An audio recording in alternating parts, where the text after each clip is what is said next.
It's nice to see you. Would you like to introduce yourself to the camera? I would indeed, yes. That's very kind of you. First of all, welcome to Kirkmichael Parish Church.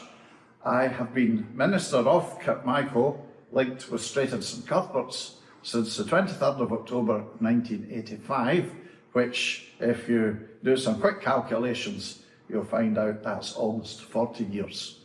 40 years continuously in one charge. I was ordained a minister of the Church of Scotland in June 1984, when I was on a 2-year appointment as assistant minister at Glasgow Cathedral. Thereafter, when the appointment was finished, I had to find my own feet, so to speak, and came to this area with which I have strong family connections, and within months became minister here and with our sister church across at Straiton. The building that we are in is believed to be the third church on the site. We don't have a document whereby we can prove that beyond all reasonable doubt, as I think the standard of proof in Scotland is in a civil court. We can't produce anything that perhaps would verify that, but it is believed to be the third building on the site.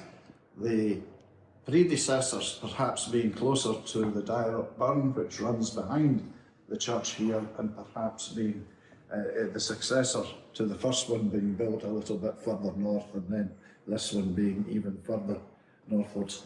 We don't know, that is rather speculation. But what we do know is that the original mission cell, or whatever form it took that was built here, came under the Priory of Whithorn. It's a Whithorn foundation. It's believed that John de Gemilston was the founder, as it were, if that's the appropriate word, of the Christian cell or place of worship here, around 800 years ago perhaps, or thereabouts.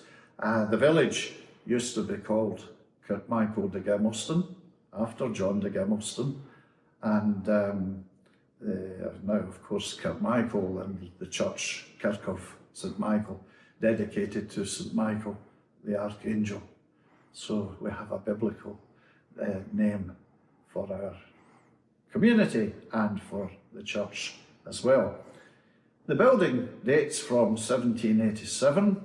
We believe that it was built by Hugh Cairncross, who was Robert Adams' clerk of works down at Culzean. When Robert Adam was busy with Culzean, Hugh Cairncross was perhaps busy with projects of his own. He was a distinguished architect and builder in his own right. He was a borderer.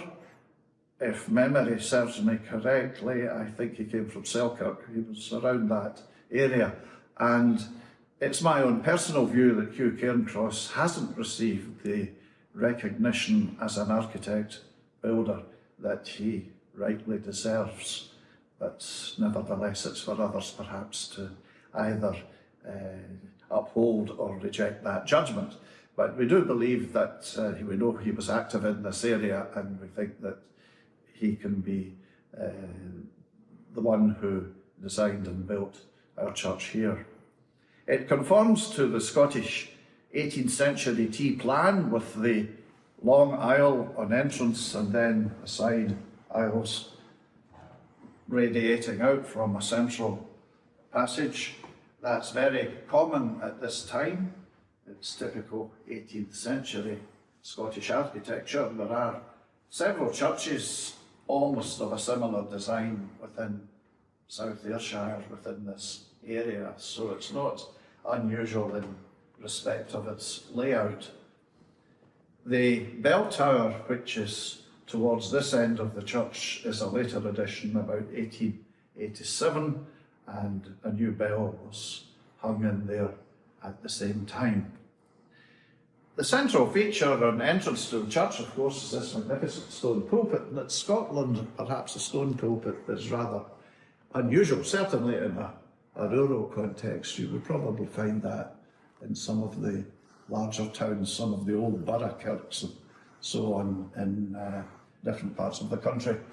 Usually they're wooden with some elaborate carvings and so forth, but around here we've got all the various saints, including St Michael, the saints of the British Isles. We've got Andrew and David and George and so forth are all there. The actual whole unit is a war memorial. It was put in memory of those who gave their lives in the First World War, or the Great War, as it's called there. And we have this memorial tablet as the frontispiece of the whole structure. The names are all listed there, and interestingly, they're categorised into how they lost their lives. We have those who were killed in action, this section. We have those who died of wounds, and that could either have been at the time or afterwards. And we have those who died, and there are a number down there behind the chair.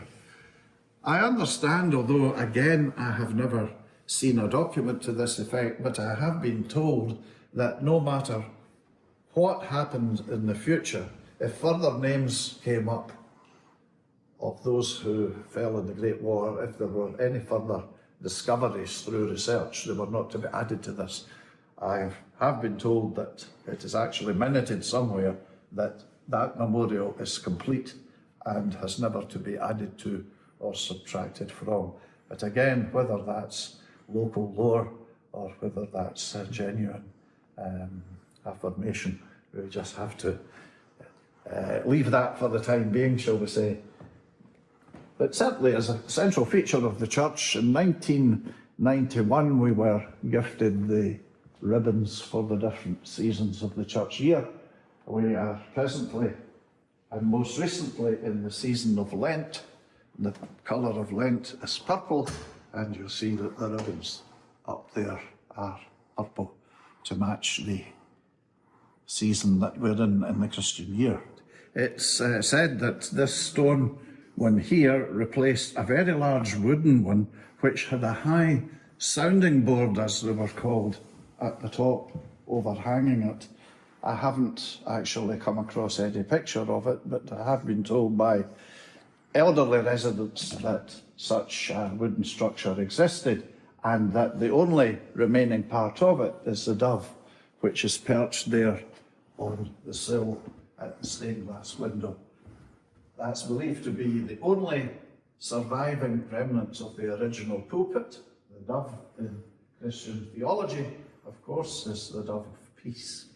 And it has been said that that was perched on the sounding board right above the chamber of the original wooden pulpit which once stood here. Some years ago we were fortunate to receive by donation a board to which we added, as far as we could, the list of ministers, preachers, those who had kept the Christian gospel here going from one generation to another, going back to 1564, and finishing off with me.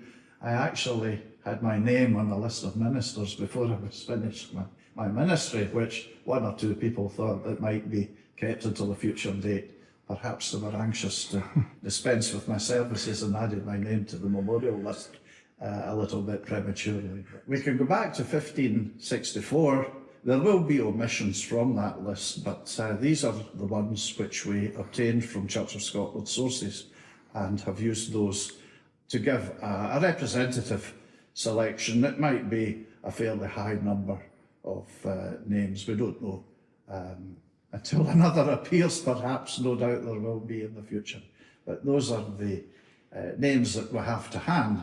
And the board was painted blue, the colour of the Church of Scotland, and the lettering was put in as white for clarity to read it. Interesting among all the names here is this one here, John Kelly. To give him his formal title, he was the Reverend John Kelly. He was a native of Kilmarnock. In fact, the Kelly family home still stands in the Donald Road in Kilmarnock. And some of his relatives went out to Australia and became distinguished in academia in Australia. We were able to find that out through a distant relative having got in touch some years ago. But John Kelly was the parish minister here, and he lost his life on the first day of the Battle of the Somme.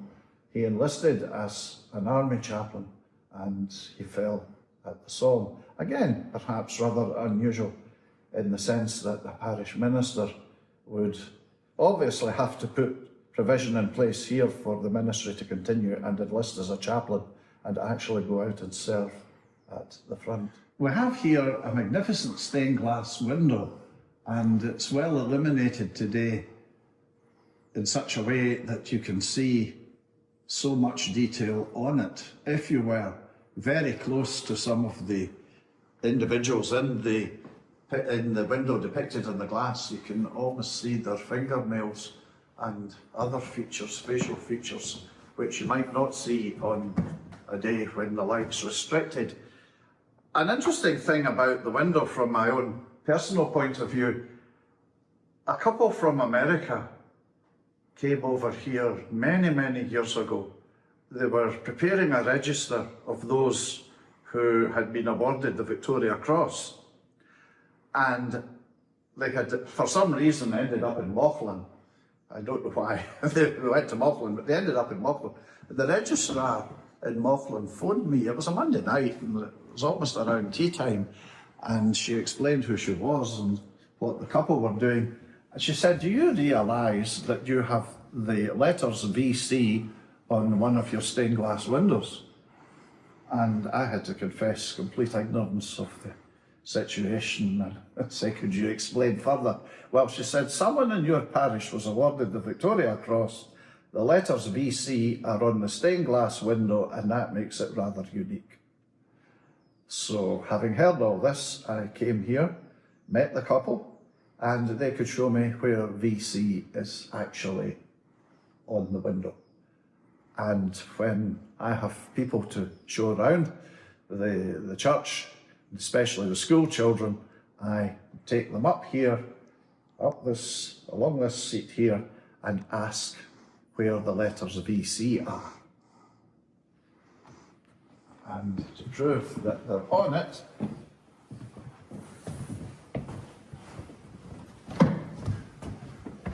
there. The memorial window Baronet is to Sir William James Montgomery Cunningham of Corshill and Kirkton Home. He's the 9th baronet. The title is still in existence. There is still the Cunningham baronetcy. I think they live down in the East Anglia area, Suffolk or somewhere, but the title is still extant, and we believe that they didn't actually own property here, but Kirkbride House at Cross Hill, which is about 3-4 miles away from here at that time, was being let out to various people.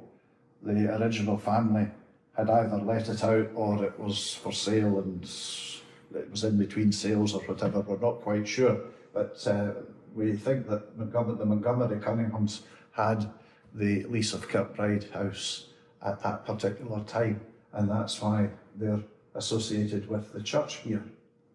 But Sir William James won the Victoria Cross, and there's a further memorial to him, and all the details are actually at this small parchment we have in here. It tells you how he got it, where he got it, and so on. It's unusually, Kirkmichael gave two people from Kirkmichael got the VC. He's one of them.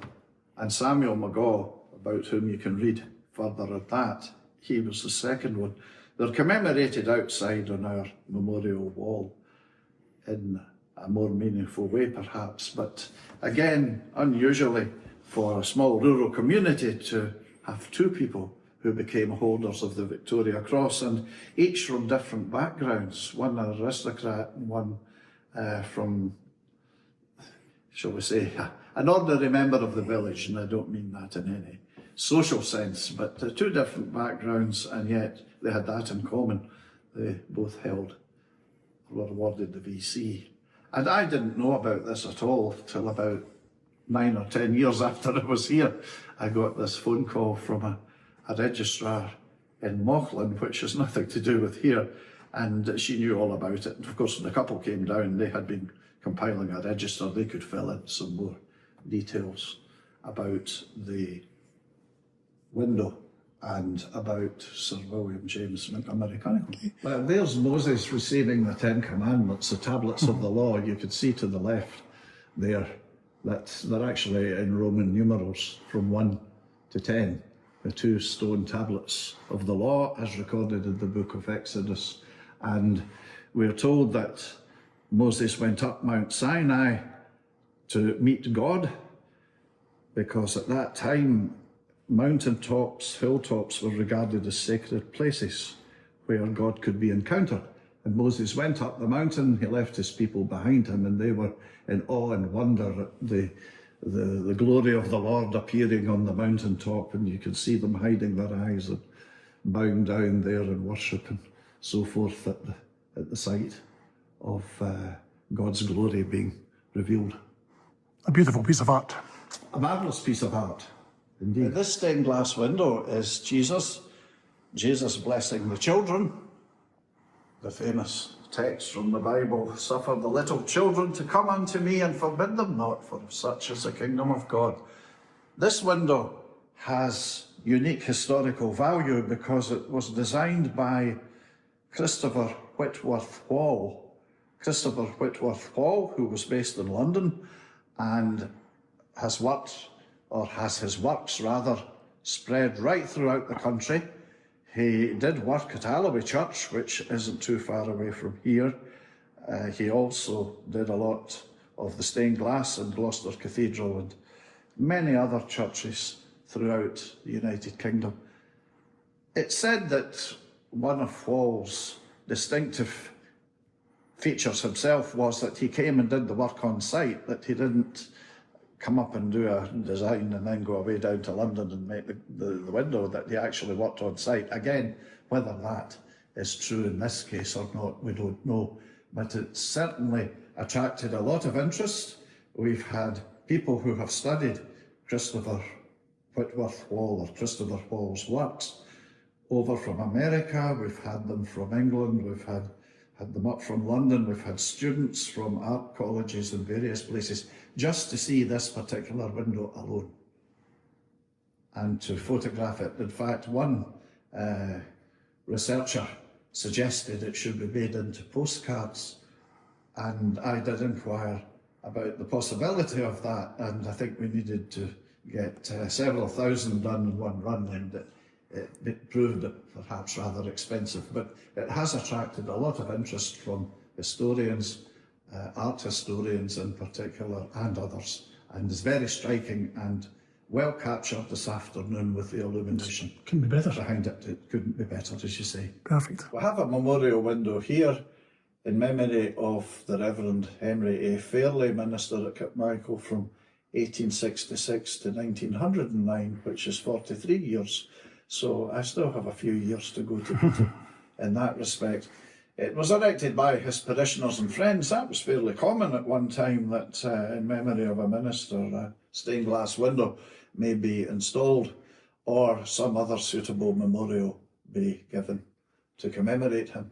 And this obviously is one which commemorates Mr. Fairley. Again, this is connected to the Fairley family. It's dedicated by Mary Jane Sophia and Henry Alexander Fairley, 1898. So 1898 will be the date of the window, but that is either, it's dedicated in memory of their parents. Yeah. This pew historically is where the minister's family would sit. In Scotland, you would have in most churches a manse pew, meaning it would be sort of unofficially reserved, or in some cases officially reserved, for the minister's family. I'm told that's the finest seat in the church because you get a great view down there. Apart from that, you've got the heating beneath it, so it is actually a very comfortable seat.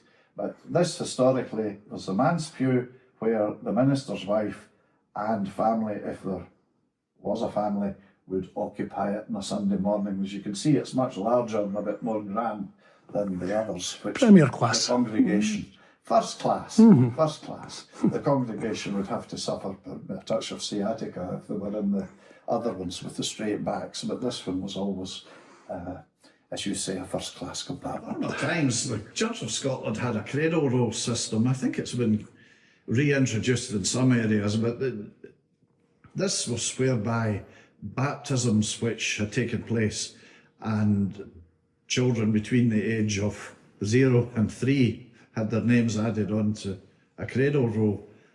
We have 2 rolls. That's the first one, and then it continues over here. And then the procedure was discontinued, and the document in which the names were inscribed went out of print. But cutting a long story short, thanks to the help of a benefactor, we were able to get them digitally reproduced and put back into their original casings and hung in the church here. We don't add to it now. There is no official cradle roll system. Some churches have a cradle roll service once a year, but that's kind of fizzled out now with the fewer children in the church and fewer being baptised. But that's what it represents. It was very much an active part of church life in the 50s, 60s and into the 70s. The baptismal font, which as you can see is also in stone, that is solid, it's freestanding, it's not pinned into the floor or secured in any way. If there were about 4 or 5 strong people here and gave it a push, it would go right over. It's freestanding in its own weight. The top part, however, does come off.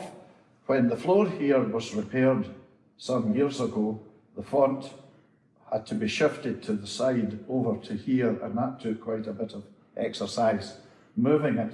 But we turned it round because the inscription there was facing in here and no one could see it.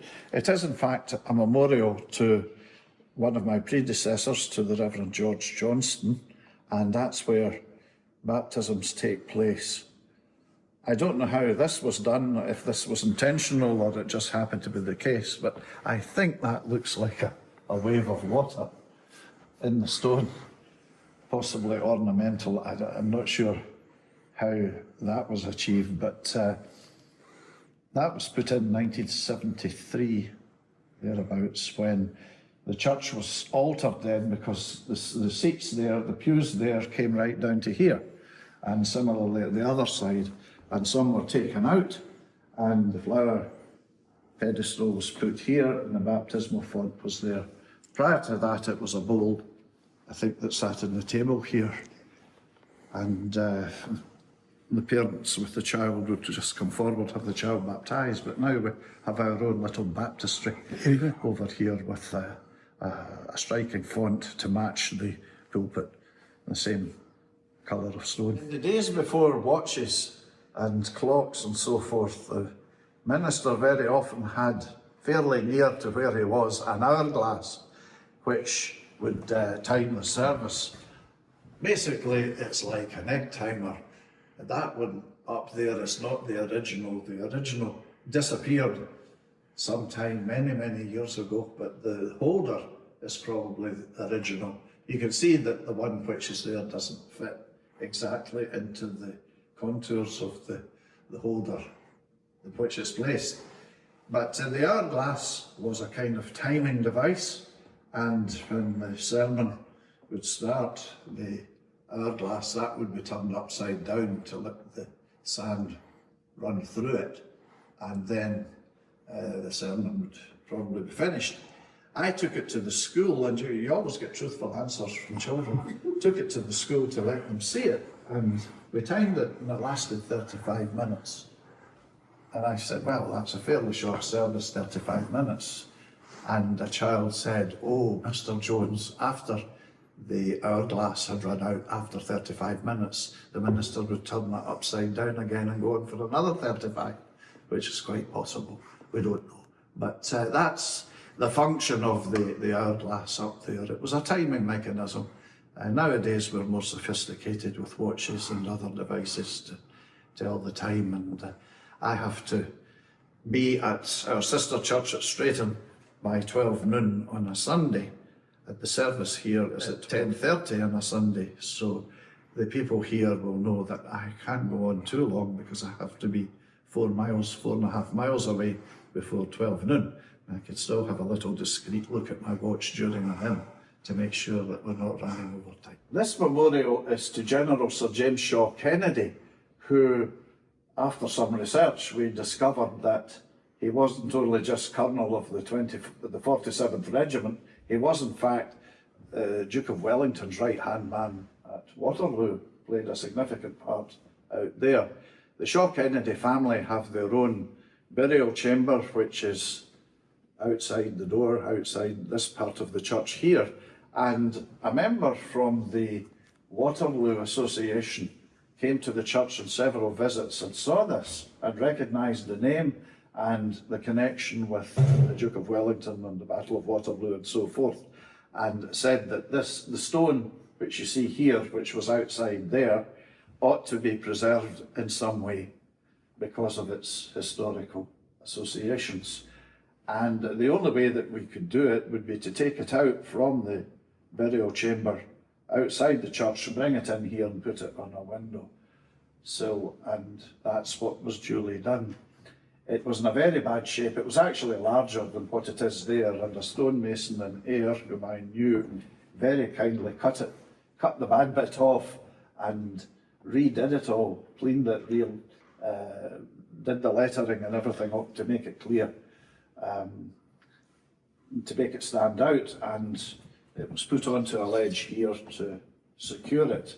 There is an article here all about it, but the Waterloo Association, they were so impressed with this, with the person, with the historical associations with Waterloo and the Duke of Wellington, and the fact that it was connected to the church here. They were so impressed that they paid for all the remedial work that had to be done. There was a special service here where ribbons were put over 2 or 3 of the seats here, and the then president or chairman of the Waterloo Association came up from the north of England on a Sunday morning with 1 or 2 other people connected to the association and duly unveiled it for us. You'll notice here that we have a hymn board. We have this one here, of course, and we have one on the other side, the equivalent side of the pulpit. And of course, this displays the hymn numbers. Up until 1987, there were no hymn boards in the church. I was here almost 2 years before I acquired these, legally acquired them from a church in Paisley. A Paisley church was doing away with their existing hymn boards and putting in those of a more modern type, and I was able to get 2 to fit here. Hitherto there had been no hymn boards, not certainly in my ministry, and I am told by a former organist that a previous minister liked to choose the hymns at random and would occasionally just depart from his own hymn list on a Sunday morning and have something that he thought either more appropriate or more singable. So if the hymn boards were there, people would have looked up the numbers and may not have got from him what the actual hymn was.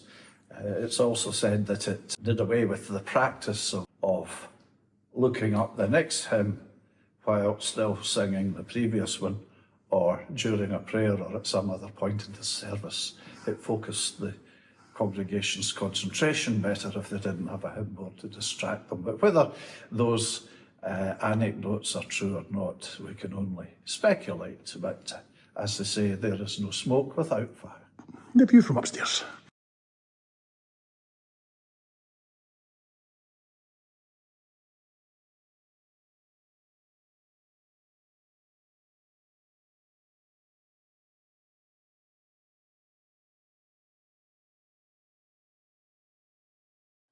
We have here, attached to the wall on the upper part of the church, a marble or double marble plaque, which is in memory of one of my predecessors, the Reverend Henry Alexander Fairley. He was minister here at Kirkmichael from 1866 until his death in 1909. That's 43 years minister. The interesting thing about this is that Mr. Fairley came from a family near the Kilmarnock area. he was a member of a family whom you might describe as minor gentry. And I think they had a family home somewhere in the Kilmarnock area. And of course, he was one of their number of that family. A particularly interesting part of the plaque is the inscription on it, and one which I read regularly because I think it sums up in many respects the vocation, if you like to call it that, of the minister, and particularly of the parish minister. And it reads, "The blessing of him that was ready to perish came upon him, and he caused the widow's heart to sing for joy. He was eyes to the blind, and feet was he to the lame. He was a father to the poor, and the cause which he knew not, he searched out." What better epitaph for a minister could there be than that? And I often read it for inspiration as well as for interest. And the crest at the bottom, The Jeff? crest at the bottom will be his own family crest.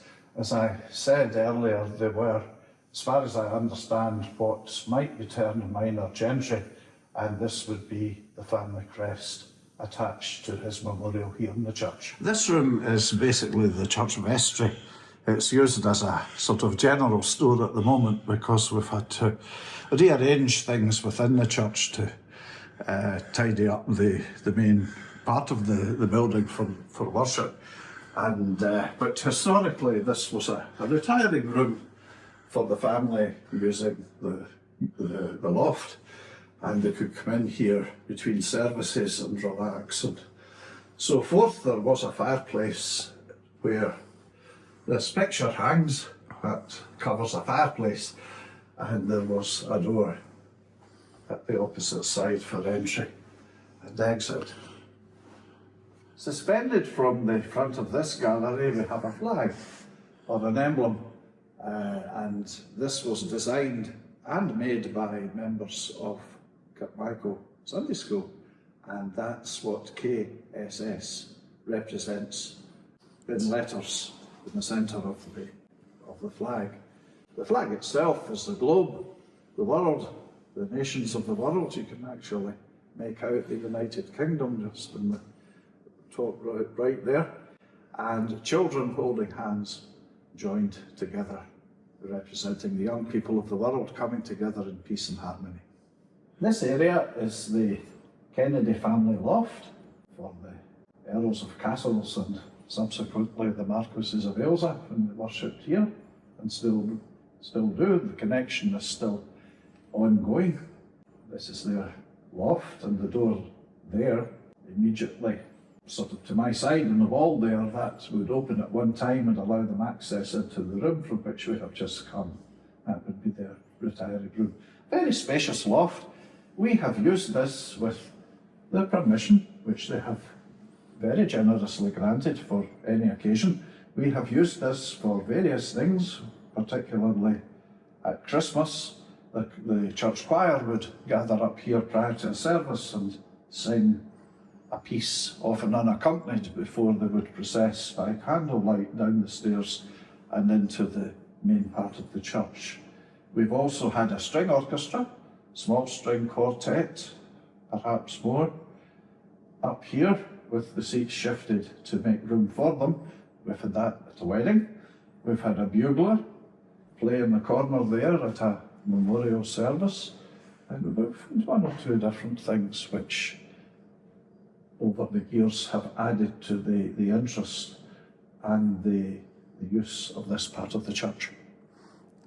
Obviously, a very good view of the stained glass windows. Excellent view of the stained glass windows, particularly with the sunlight outside, which highlights the colours of the glass, or the colours in the glass. Beautiful. You're not getting the sun coming in direct, which would dazzle your own vision, and also obscure some of the detail on the glass. The sun at the moment must be between them, and that kind of illuminates each of them more evenly, so that you get an overall perspective of the colour that the glass adds to the interior of the church. On you go. And we have here another plaque commemorative in memory of Lieutenant Colonel Francis Cunningham of Cloncaird and someone obviously of military bearing. It gives a little bit about his background there and his life, and interesting part that the sufferings that he endured in the military which brought about his demise. It said, in the service of his country he was as singular as the sufferings it entailed on him were lasting and severe.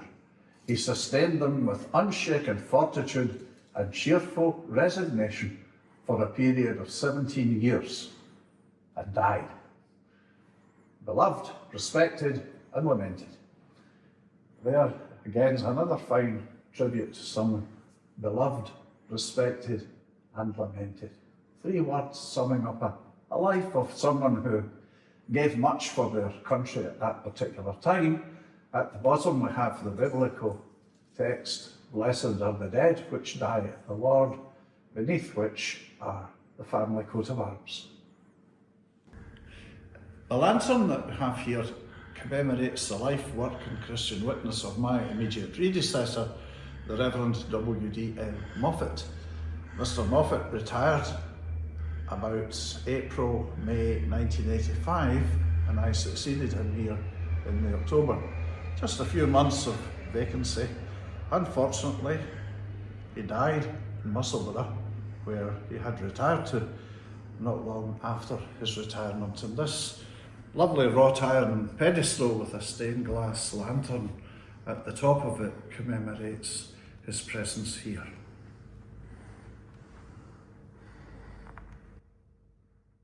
The large lectern here commemorates my predecessor, Mr. Moffat's wife, his first wife. He remarried not long after his first wife died.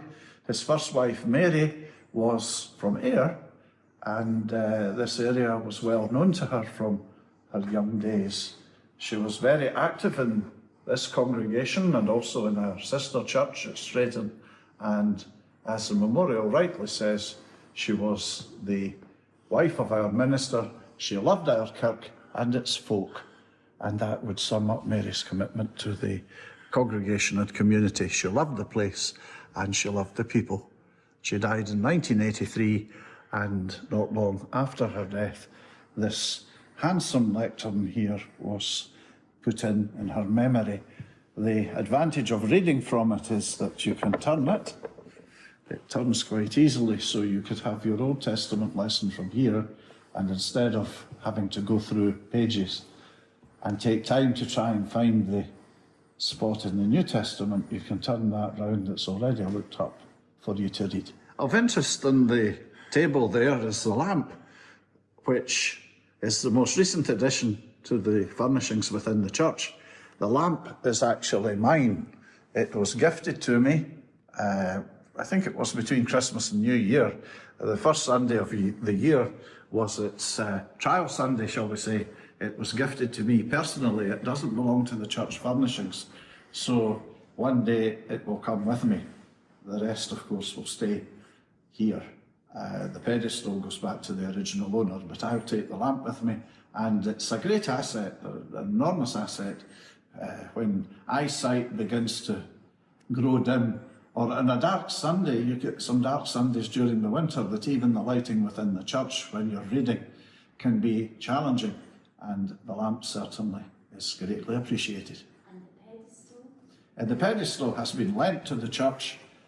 It's not part of the church furnishings. It's on loan from someone who's been very generous, very kind to us over the years, and thought that the raised lectern, which used to be on the table, was a bit of a strain in the neck, not necessarily a pain in the neck, but a strain in the neck. And thereafter, about a year later, the lamp appeared, so we are all well equipped, well served with illumination in this part of the church. Okay. We referred earlier to the ribbons, and of course this is the season of Lent, and the ribbons are purple. We have green one for the Trinity season, we have white for communion, baptism, wedding, and we have red for Pentecost. So we have the different colours of the Christian year represented in our ribbons. In the centre there is the cross of St Margaret, and it's on a red background with the frill underneath it. This was a memorial gift to a member of the community who I think she died about 1991 or thereabouts. And this was a gift from her family to have in the church in memory of her. And what we have here is a collection of communion tokens from different parishes. This collection belonged to a former office bearer of the church, and it was given to us by one of their family for display within the church.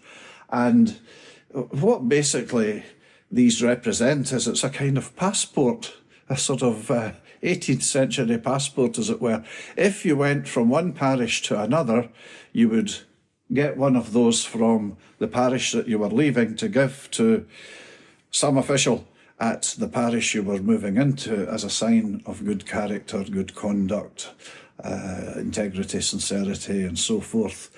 And that would allow you to take communion in the parish church that you had moved to.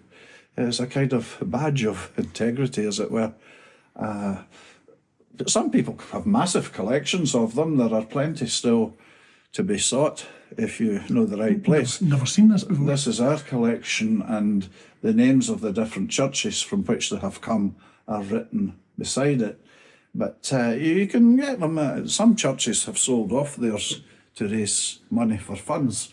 And around the time when I got married, one of the gifts which I gave to my wife-to-be, because they came from the church where she was baptised, was a small case with, I think, 4 communion tokens belonging to that church inside them.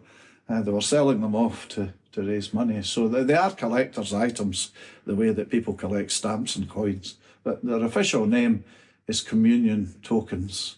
And if you move from Kirkmichael to Straiton or Crosshill or to a neighbouring village, you would come and get one of these if you were of good character to take to the church over there, which would allow you to have communion without embarrassment or fear. What are they made of?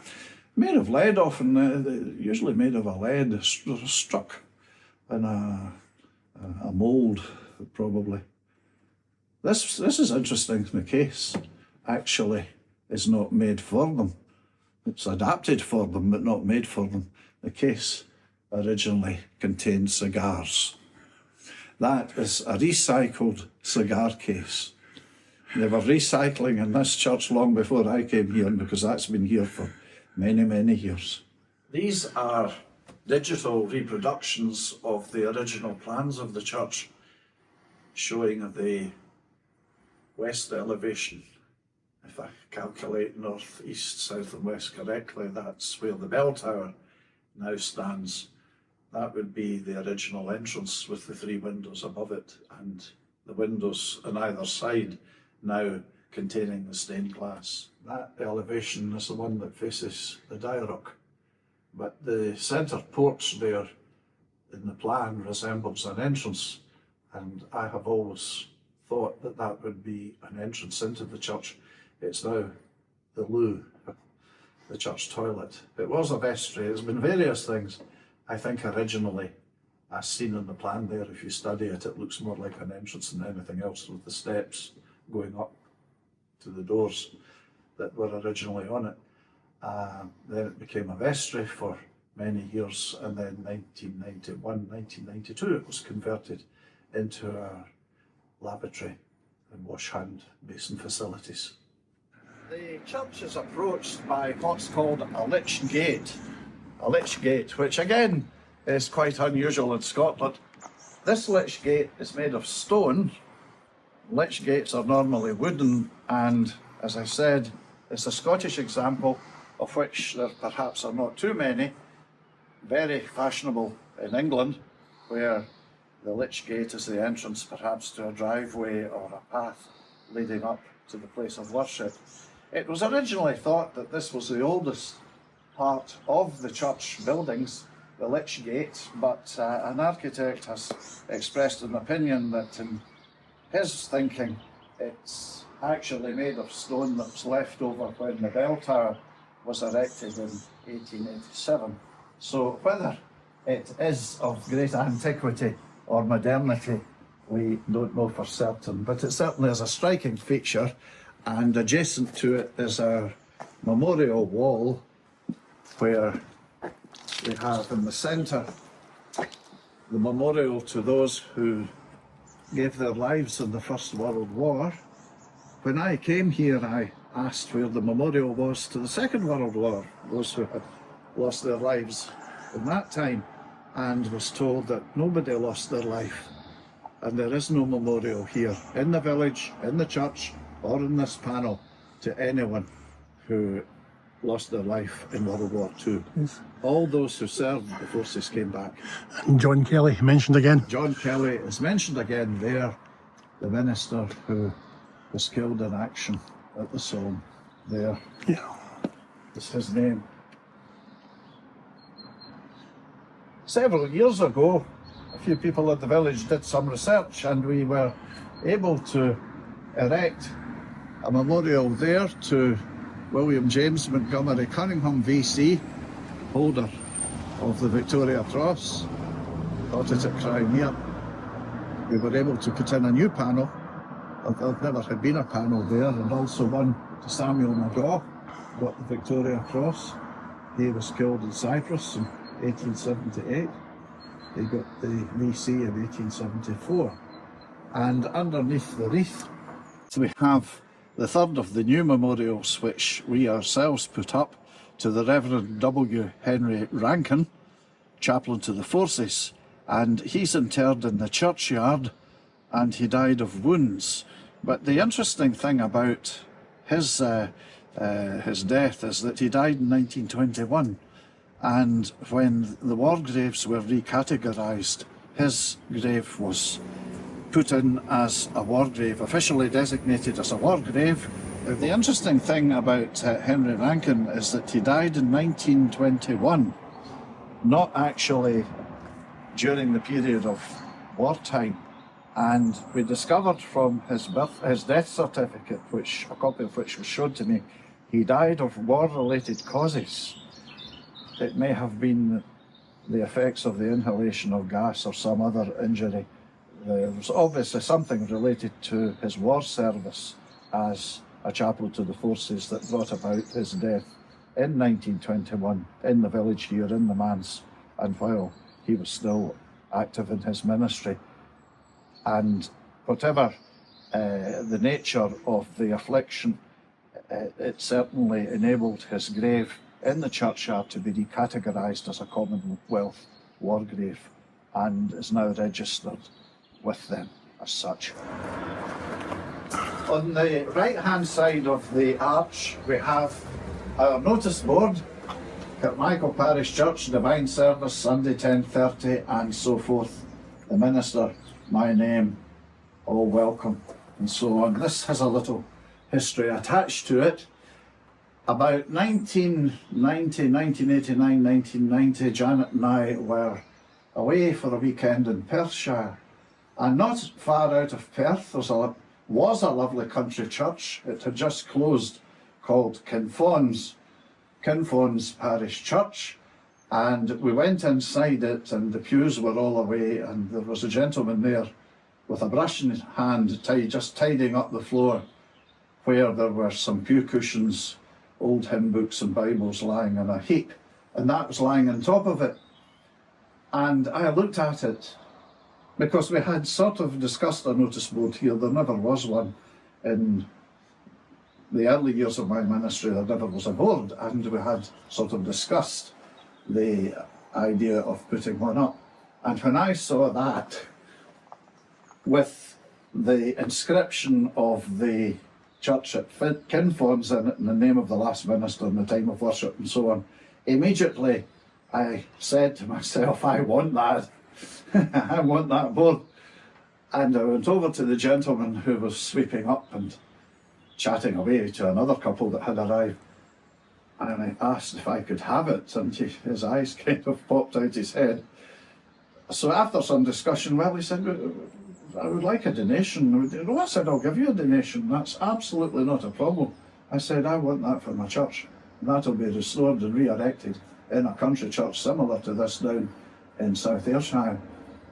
So we agreed that I should get it, and the question was, how could we get it down? Because I was on holiday, and that weighs quite a bit. Weighs more than perhaps what we think. What is it made of? And we weren't happy, quite sure. But it's fairly solid board. Anyway, I had a phone call a few days later to say that his son was going to the Alginate factory, which is just, the Alginate plant, which is just outside Girvan. Was I anywhere near that? No, I said, not far away. He said, do you know Maybole at all? I said, Maybole's only 10 minutes drive up the road. And in the car park behind the former cooperative building in the High Street in Maybole, his son arrived, and I arrived almost together, and this was transferred out of his boot with a huge cover over it. It must have looked very suspicious. Anyone watching must have thought there was a plot being hatched, and was transferred from my car, from his car, into the boot of my car. He was given an envelope for services rendered. I brought it back here. A sign writer in Maybole completely restored it. It was black and white. You got it done in Church of Scotland, blue, the same as the board with the ministers on it inside the church. And he rewrote it exactly as it had been. And like Kirkmichael Parish Church, that was Kinfron's Parish Church with the cross. Church of Scotland, divine service, we kept that. Sunday, their service was, I think, 10:30, that was kept. Everything. The way it had been set out in the original was preserved, but only redesigned to suit Kirkmichael. It would have probably have gone in the skip. That's exactly where it would have gone. In the skip, where it would have been burned. Terrific. The roof of the lich gate here had deteriorated over the years. And in 2004 it had got to the stage where it was more or less deemed dangerous. And if you look at it closely, it doesn't conform to any sort of standard pattern.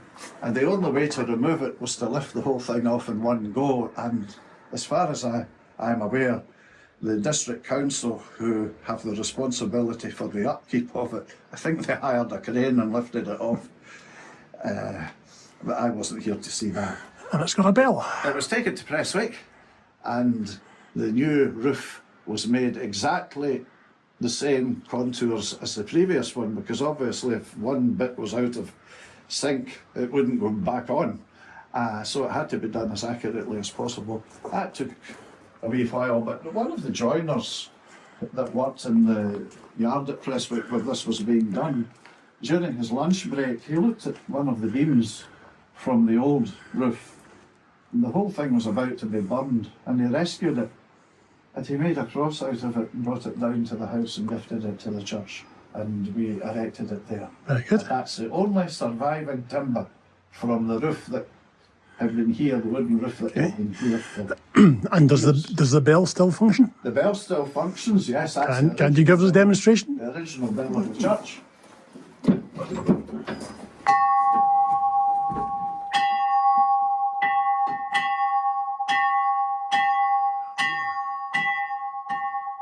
Loud and proud. It's rung at weddings. It's rung at weddings as the bride and her new husband walk underneath it. Lovely. That custom goes back a long way in the village. I introduced it or reintroduced it again when I had my first wedding, and without looking at the clapper, of course, in the state that it was in, not having worked for some time, and the bride was duly showered with shrapnel coming from the clapper. It knocked off the metal onto her dress, but she forgave me for it. She forgave me. We Survive. said earlier that when we were looking at our war memorial outside on the panel, that there was a smaller one, a small plaque that we had put in memory of a previous minister, the Reverend William Henry Rankin, and that he had died in 1921 of war-related causes, which caused his grave here to be redesignated as a Commonwealth war grave. And this is it here. The name has been highlighted along with the date of his death at his age, 59 years. He was ministered here and at several other places. And this is a rather lovely cross on his monument to mark his final rest. Is this all made in stone? Yes.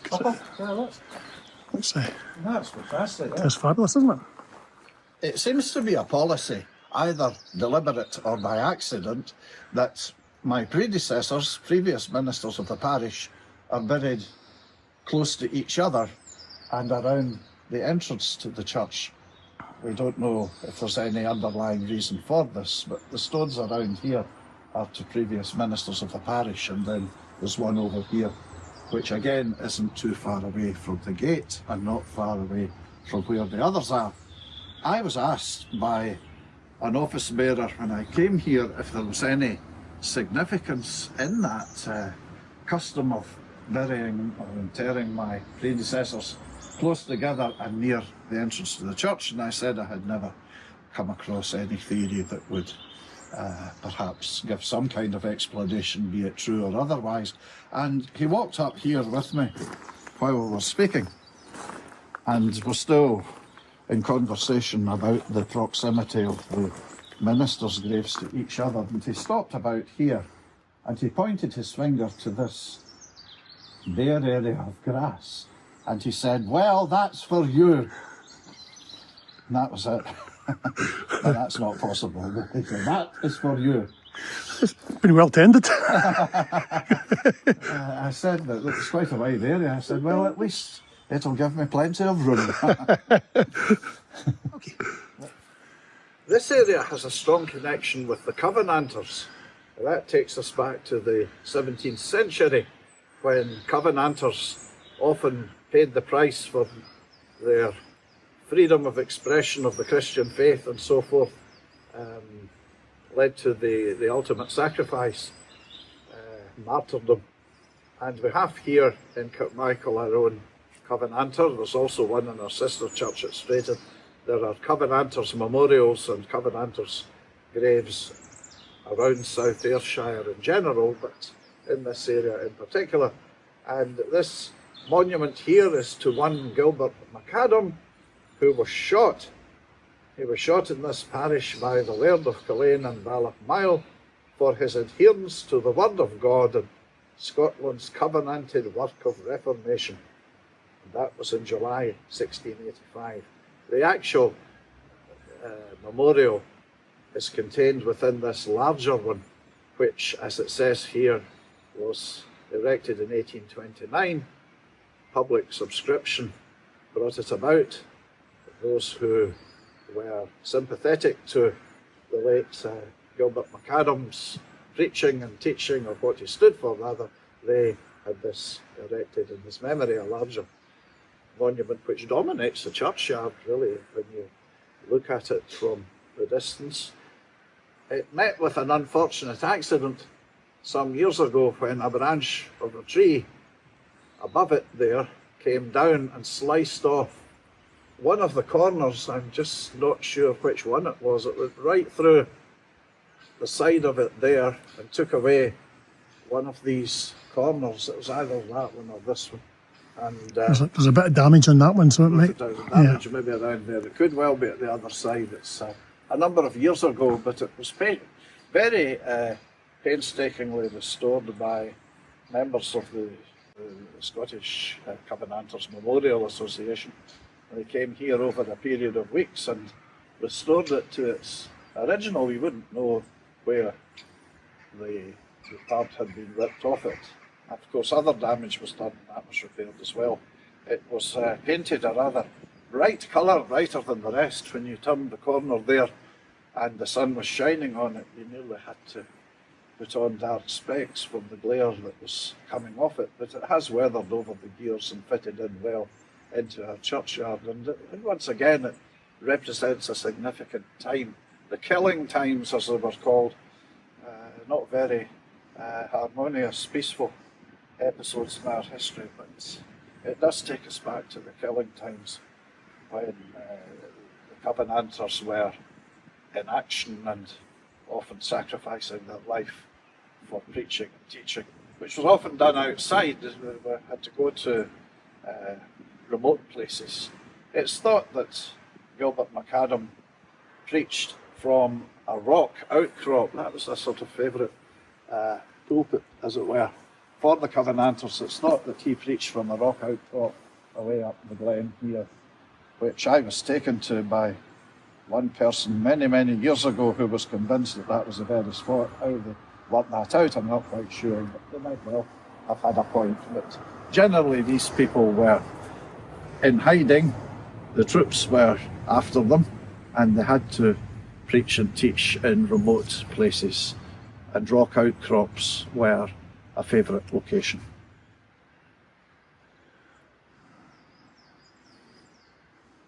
This is the burial vault of the Wallace family of Busby and Cloncaird, connected to this parish. They are interred within this enclosure, which has a fine cross as a centrepiece, and various family members have been laid to rest around it. Okay. And it's probably the reason the church is here is because this was here. Yeah, as I said last week, the original monastic side of the Christian side of the adjacent to the bottom. The bottom, all sorts of differences.